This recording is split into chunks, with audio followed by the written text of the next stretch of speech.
most aggressive play that they did the whole time around was trying to invade that red buff at level 2 or 3, and then they got out-rotated by the best, and then from there, it seemed that Flashpoint were just too hesitant to do anything. When we saw Gold Furies from Team Eager, we didn't even see Flashpoint even try to go for the Portal Demon until it was too late. Yeah, just a little bit too late as far as that one is concerned. Serket and Isis, the same bans coming out from Team Eager. This is what Team Eager does. Yeah. We saw it all throughout last season. A lot of teams will sort of pick their bans, pick and choose how they want to play things week by week. Eager, they have a strategy that they don't like playing against, and they just ban it for the whole season. If it ain't broke, don't fix it. They're going to first pick the Ratatoska yet again.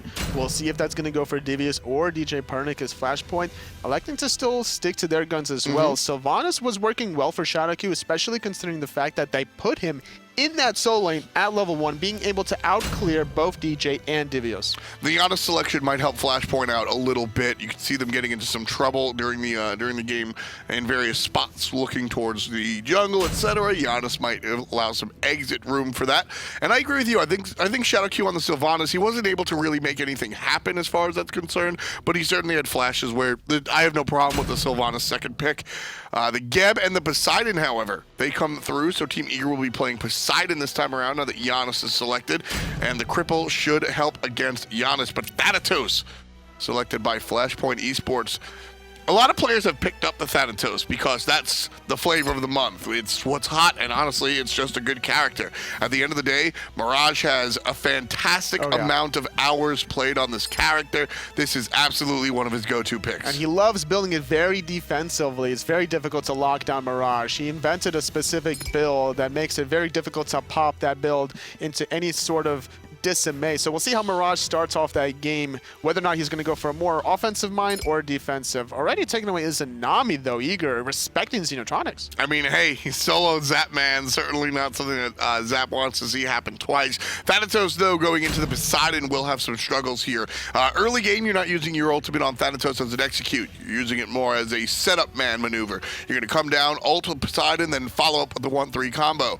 Unfortunately for Thanatos, Poseidon with a good hand on his relics is going to be able to get out of trouble and then unleash the Kraken. So Thanatos certainly has to watch it when he ganks the mid lane for sure. Flashpoint really focusing out Zap with the on her and Apollo Band, picking up Uller, taking away a lot of jump options from the Hunters, which forces now Zap into a Medusa, which is less safe defensively, still has a lot of mobility with the passive, could potentially look to pick up that Fatalis. Xing Chen, though, that's definitely going for Divios. Yeah, Divios is a guy that loves this character over there in the solo lane. Xing Chen has been a very important part of Team Eager's sort of approach to the game. We've seen Divios a number of times on this. Xing Chen definitely really make this happen.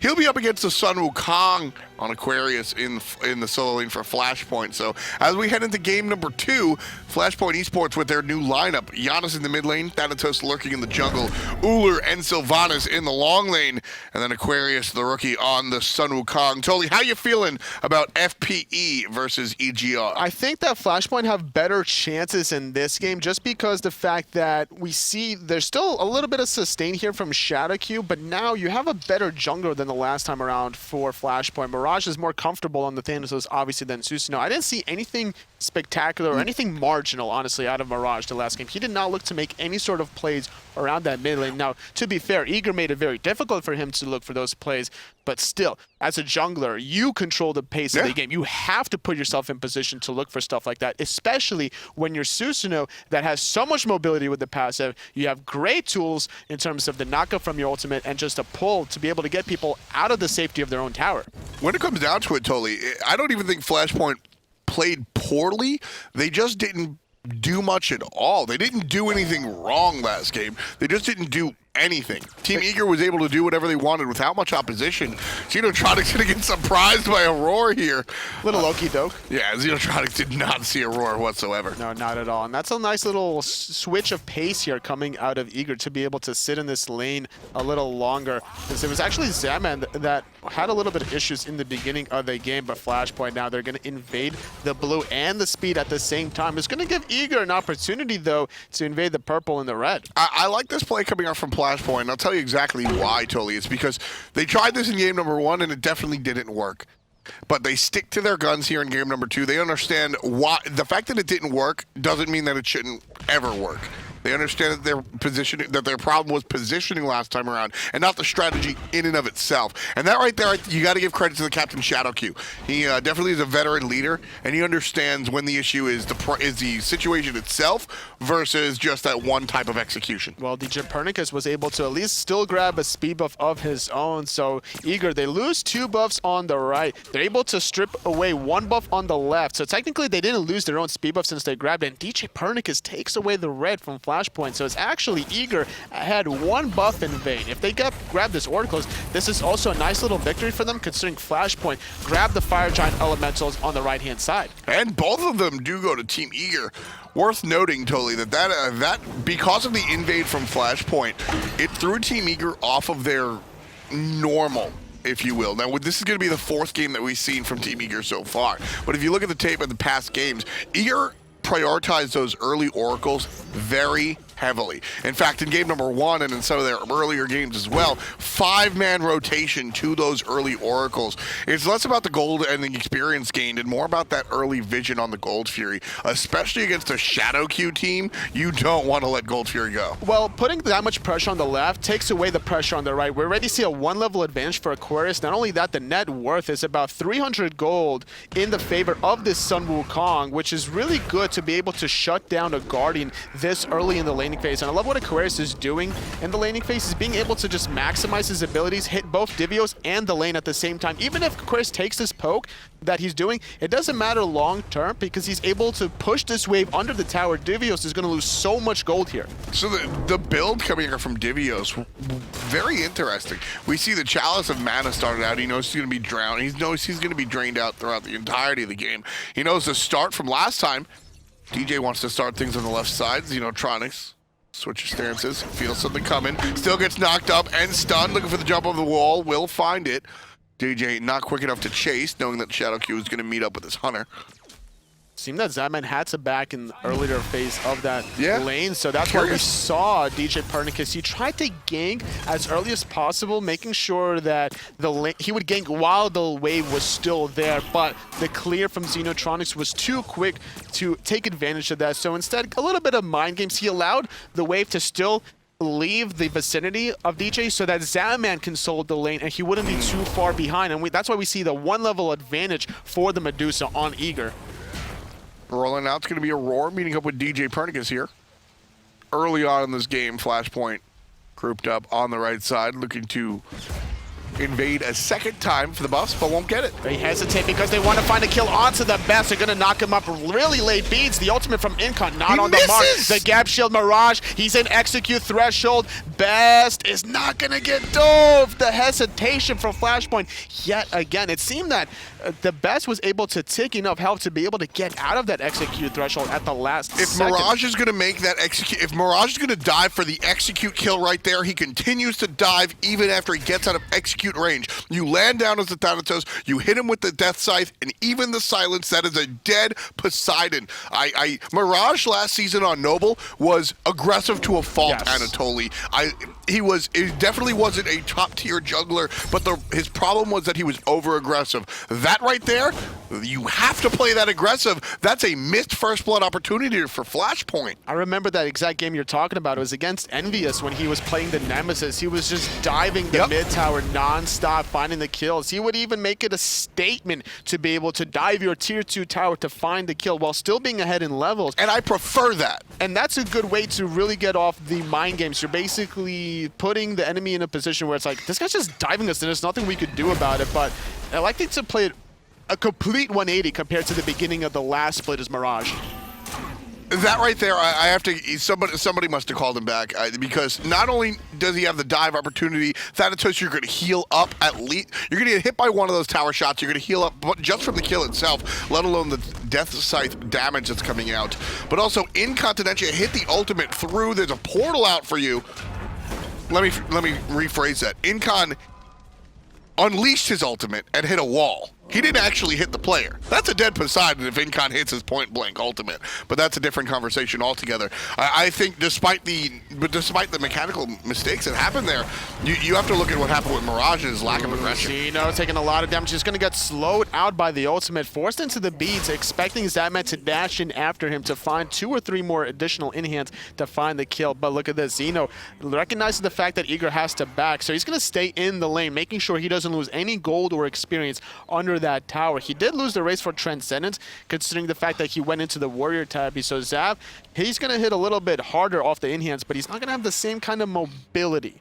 I love the Medusa Transcendence build. Medusa, one of the pure, or one of the real ability-based hunters for sure. You look at characters like Neith, like Uller even. Medusa, however, is one of the most, if not the most, mage-like, I would say. Mid lane, Giannis using his ultimate to get through. DJ Pernick is able to dash away from danger. Aurora finding the Cataclysm, trying to peel away, but he's going to get pulled back in through into the portal. He goes. Unstable Vortex doing a little bit of damage. Aquarius is here, but not really else to follow up. Still holding on to the Kraken is the best. So, would you have, if you are that Sun Wukong making that transition, do you Ox or do you Tiger Stun? I like the Ox because you don't want to get disrupted as well. The Tiger is too difficult, especially too difficult to land when there's a wave right next to you. If you hit a minion, that Tiger is going to get absorbed right off the bat. So it's better safe than sorry going through the Ox. So, yeah, I like that. I like the idea right there. Right side Flashpoint, able to take out some of the farm in the jungle. Still a tie game here, folks. Eager up 1-0 in our 2-game set at the moment, but our second game Mirage. dead even right now. Lurking in the sky is going to be Thanatos. Lands down, misses some of the damage, but still can't hit the follow-up. Here comes DJ on the backside, looking 1 versus 3. Best trying to find a target. He's waiting for the setup. DJ Yeah. Pernicus was trying to land the stun to confirm the Whirlpool Kraken, but instead Flashpoint doing a good job disengaging from that encounter. We even saw Mirage disengage, afraid that he was about to get Kraken, almost finding the kill onto Aurora. It would have been a nice little first blood bounty for him, but instead, yet again, both teams electing to play it super safe. Eager, yet again, confirming these oracles, still getting a lot of vision around this gold. See, that time I really have no problem with Mirage's lack of aggression because of the fact that the best had the Kraken off of cooldown, ready to go. Now that situation on the tower, Kraken was not available, so that's a different story. But right here, Thanatos players have to be careful of that instant burst coming out from Poseidon. This hesitation, though, from Mirage, I'm not a big fan of it because now he's 2 levels behind on the side of DJ Pernick, is not able to make the plays. And not only is he not making the plays, he's sacrificing crucial farm to be able to think about making the plays. He's the bottom of the farm list. I mean, he's below both supports as far as the gold is concerned. And like I said, I mean, you can't all point to the single missed first blood opportunity right there on the Poseidon. There's other things going on the map, but Thanatos in general does not really excel when he's behind. There was just too much farm shared around that blue and the speed buff. We saw 4 people from Flashpoint invading those buffs, and which is why not too much gold, whereas DJ Pernicus was doing a good job solo invading the speed from Flashpoint. This time around, Eager looking to play up on these left side mid Harpies. They don't have the Sentry Vision control, but they have the tools necessary to just fan out and maybe bait Flashpoint, but a nice regular ward from Flashpoint spots Aurora, so they're not going to be taking that bait quite yet. Xenotronic still trying to deal with Zatman. Zatman gets aggressive, finds a dash, couple of basics as well. Acid Spit brings Xeno down to about half HP.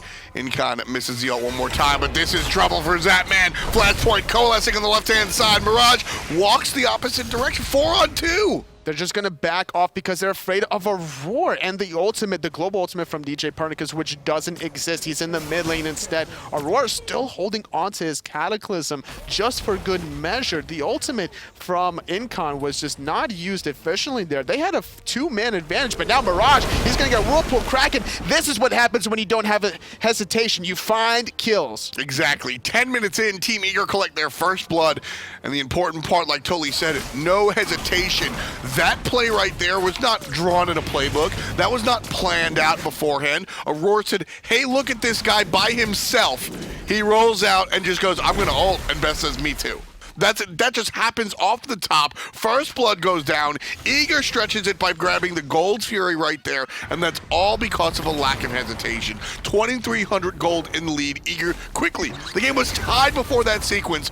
Bam! Just like that, like an elevator. Up goes Team Eager in the lead. Eager knows when to play aggressive, capitalizing off of a team's slight misplays. With the ultimate from Incon being down, trying to get a kill onto Zaman, it was very easy to aggress further into Flashpoint's jungle, recognizing that the mobility was severely hindered, not having through space and time, as well as the back on the left-hand side. Both Xenotronics and ShadowQ elected to still sit in that dual lane, and Aurora and Best, they've been playing together forever. Yeah. Since their days, even before joining up Eager. They were also on Cognitive Gaming way back in the day in Season 2. With DJ and Kabam, and you know this is a squad that DJ has played with a couple of these players for a long time. It's very interesting how this Team Eager came together. Zapman and Aurora lane together and then did it. The Best and Zapman played together and then did it. DJ played with Aurora and the Best and then did it. All these players had previously teamed up and then moved on. Honestly, with the exception of Divios. And then they all come together on this Team Eager. It's a very interesting backstory for EGR. They found something that's working out very clearly for them. You know, making Worlds for the very first time in Season 3, you know, despite not making it to the finals, not winning it all, is not going to hinder Eager in terms of making up these roster changes that we've seen so many other teams doing. Even Obey Alliance, the second place team in Worlds, making 2 roster changes. Well, Eager I think one of those roster changes for Obey was under their control, the support player. I think Variety left on his own accord. Sometimes you can't really help it. Aquarius will just barely make it out. DJ, see, that right there is the calculated aggression. DJ is aggressive. He's in the enemy jungle, but he's not going too hard because he knows he's going to have to help out his support player on the back line. DJ forces out the ultimate from ShadowQ. Mirage in the sky looking for a teammate. Not going to be able to find anything quite yet. DJ, though, has a longer hang time with the Ratatasker. He's trying to help out the Portal Demon that's being started by Divios. The rest of Eager's rotating. They have the Kraken available with Flashpoint using through space and time. They're going to be able to force the issue. And Zapman coming out for the mid lane, going to wrap around from behind. There's a nice knockup coming out from Aurora. Aquarius dealing with the Best and Aurora on the backside.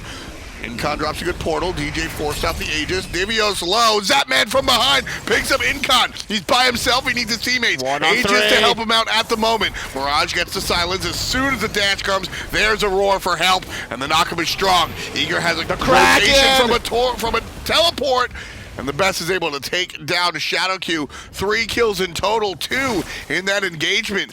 And Team Eager, honestly, Zapman with the wraparound play turns that into a fantastic sequence for Team Eager, and they're not done. They're not done. They're finding their 3rd kill of this engagement. Aquarius very low, not hitting the mark is Divios with a furious roar. Finally, DJ Pernick is confirming that. What a slippery snake Zapman is. He goes in the back, he finds Incon. He's buying enough time to bait out so many abilities 1v3 with the Aegis, which is no Zapman Aegis, by the way. That's a different story. And then he dashes away into the safety of Aurora. They don't even need to shield him. Finds the knockup. The rest of Eager just cleaned that up. And now they find the Portal Demon. They're up 4,000 gold, 14 minutes. Much quicker pace game than the last one. Oh, absolutely. And this is the difference.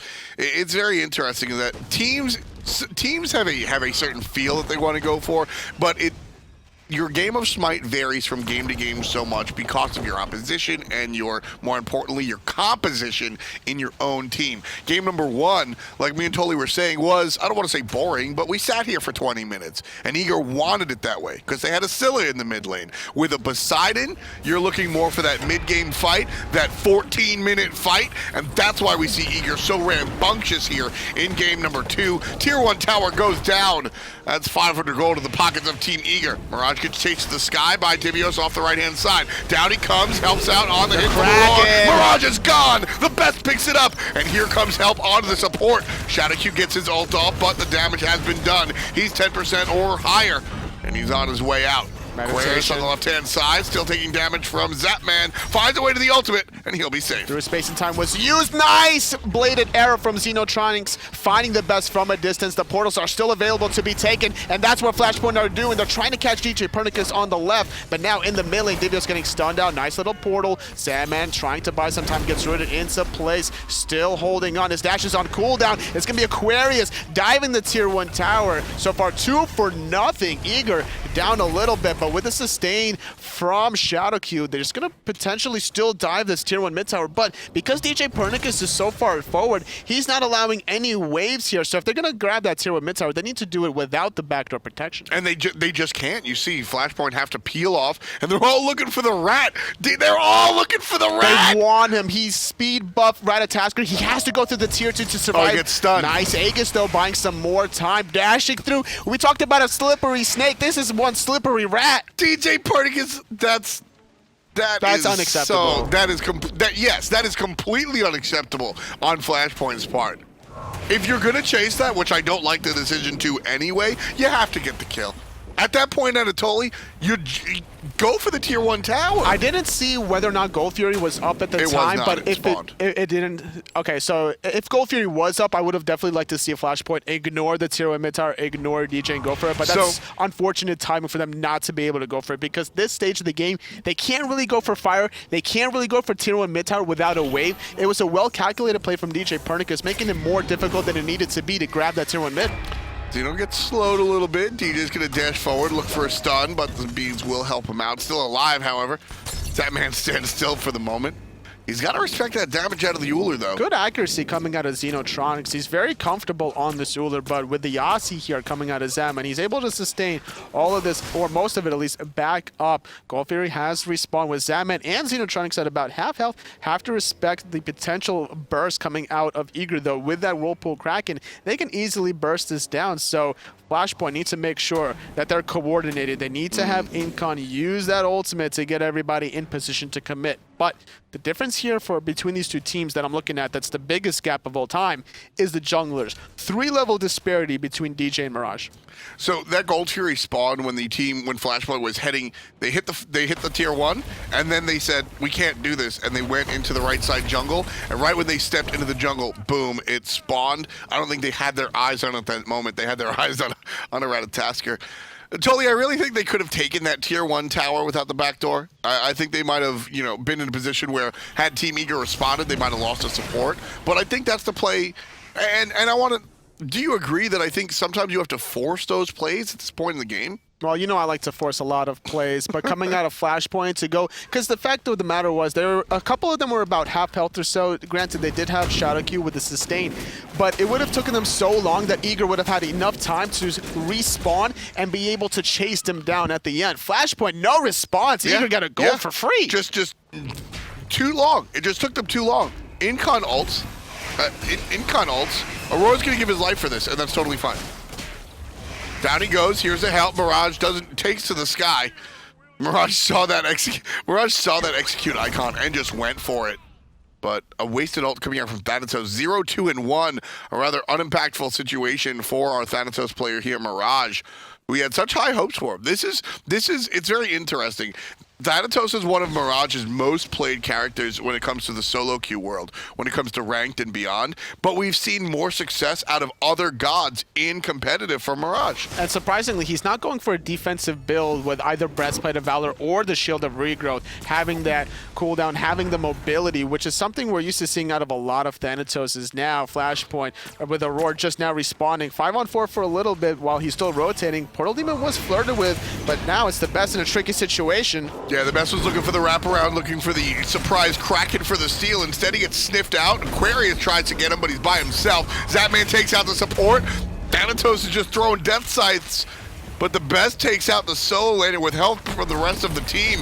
Incon makes his escape through the right side wall, and you can see Uller makes his escape through the left side wall. Flashpoint were so busy trying to get the best that it was both Zap and DJ Pernicus finding ShadowQ on the side, isolated completely away, and then Aquarius overextended, couldn't even get out. His ultimate was still on cooldown from the last engagement. DJ trying to do something against Zeno. The Aussie has been procced. Aegis as well. Zeno trying to find the hit. He jumps right back down. Play. Finds the last in him, but the question is, can he get away from the best that jumps on cooldown?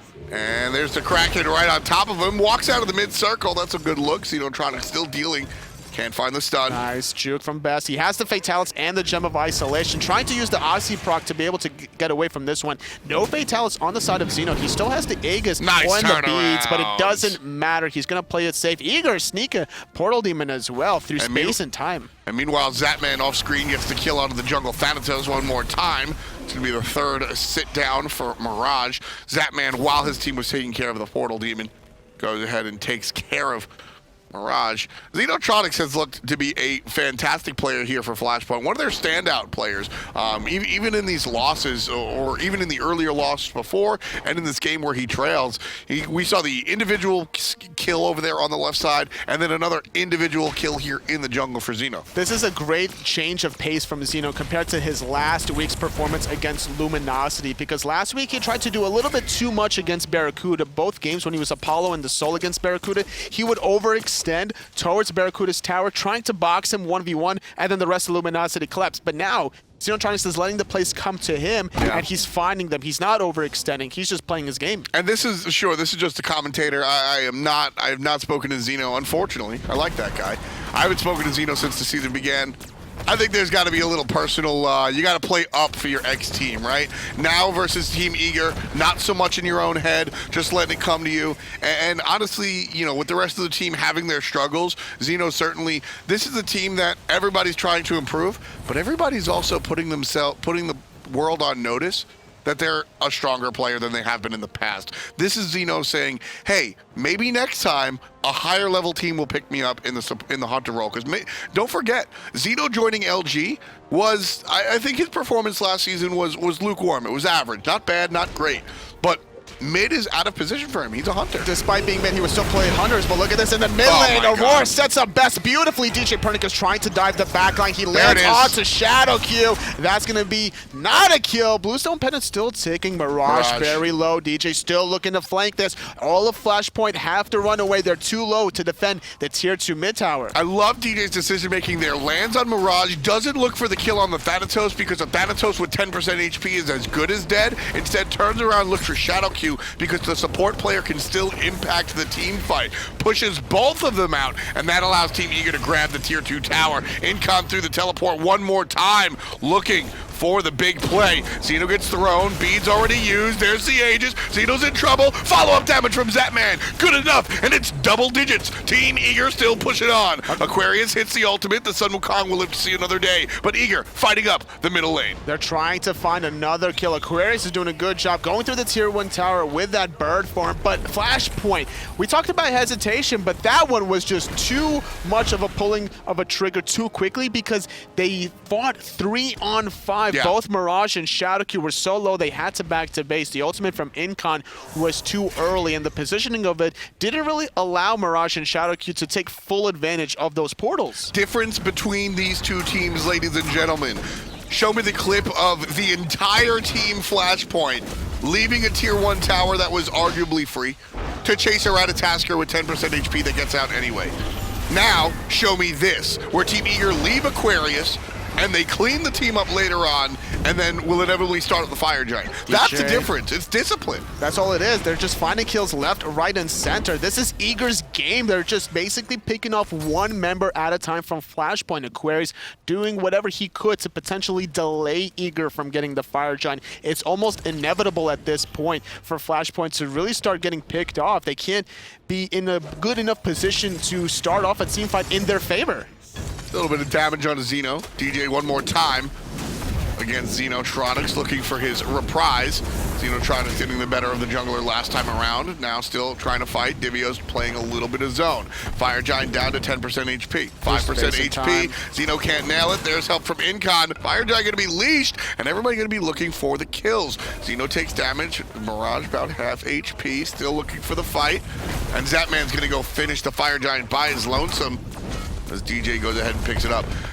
The reason Team Eager leashed that Fire Giant totally is because of that ultimate coming out of Incon. That's right. Through space and time was used. It even hit the Fire Giant, which is why we saw the delay of DPS coming out of Eager, as well as being afraid of who was going to come through those portals and at what timing they were going to come through. You never know if it's going to be a squishy with a lot of damage or a tank that's going to bait out your abilities. We've seen a lot of traps being set up in that same exact area where the Portal Demon portal comes after you be able to secure that objective, where teams hover around the portal, set up a trap. But if that's a tanky target, you don't necessarily want to blow all your cooldowns on that one target. So I just gave Eager a round of applause for being more disciplined than Flashpoint, not chasing their kills right there. I don't think it was as egregious an example as what we saw before, but Team Eager, that Fire Giant was definitely doable after the fact that they leashed it. We just saw too many players chase after the Mirage and Xenotronics duo pair. I think if you keep the Hunter on that the whole time, that the Fire Giant still goes the way of Team Eager, even after leashing it for the Incon. Unfortunately for Eager, Zapman kind of dropped the ball in terms of leashing the Fire Giant, or at least working the mechanics as well. He got knocked up the second time around. He couldn't walk away from the first line. He had to use his dash towards a corner. Then all of a sudden, he didn't move quick enough to be able to escape the second dash. So a lot of his DPS was hindered because of those mechanics. There you go. So little problems here for Team Eager. I mean, you'd say that, but looking at the charts, 14,000 gold, 15,000 experience, I don't think it's a little problem for Eager. I think it's a huge problem for Flashpoint. Sure.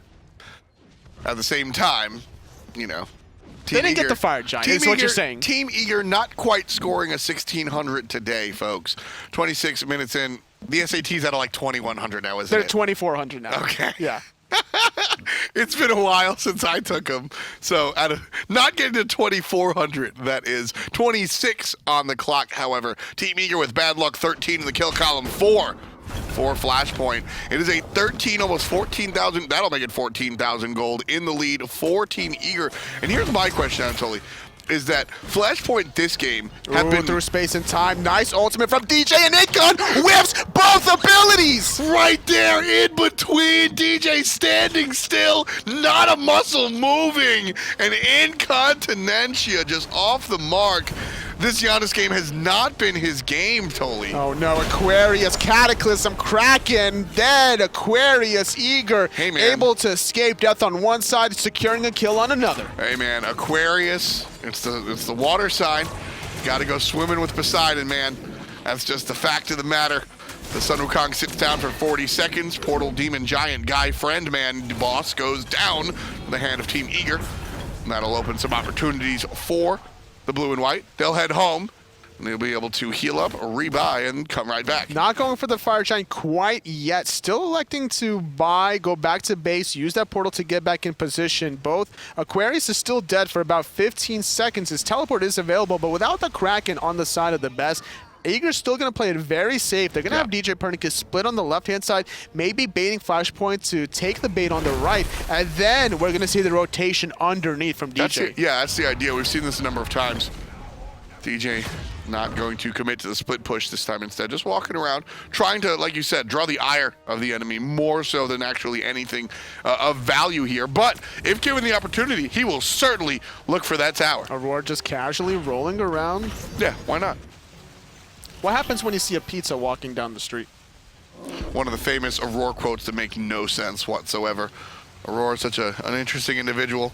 Comes through with his gameplay. Right now he's playing the Geb, but more familiar fans associate him with oddball picks like Fenrir. Even a Bakasaurus support once upon a time is something we've seen Aurora do rather successfully as well. And that was during a time when Aurora was still trying to figure himself out, both as a player and a teammate for whatever team he was in at the time. Mirage in the sky, trying to land onto Zap. The ultimate not on target. Aegis is being used as well, trying to buy some time. Shadow Q now, though. He's going to get rooted. Nowhere to go. Oh, man. Rough stuff right there. Sorry to correct you, Anatoly. The ultimate was on target. The only reason I'm correcting you was because it was one of the first ultimates that Mirage hit. So I want to give credit where credit's due. Nice portal. That's good map knowledge coming out from Incon.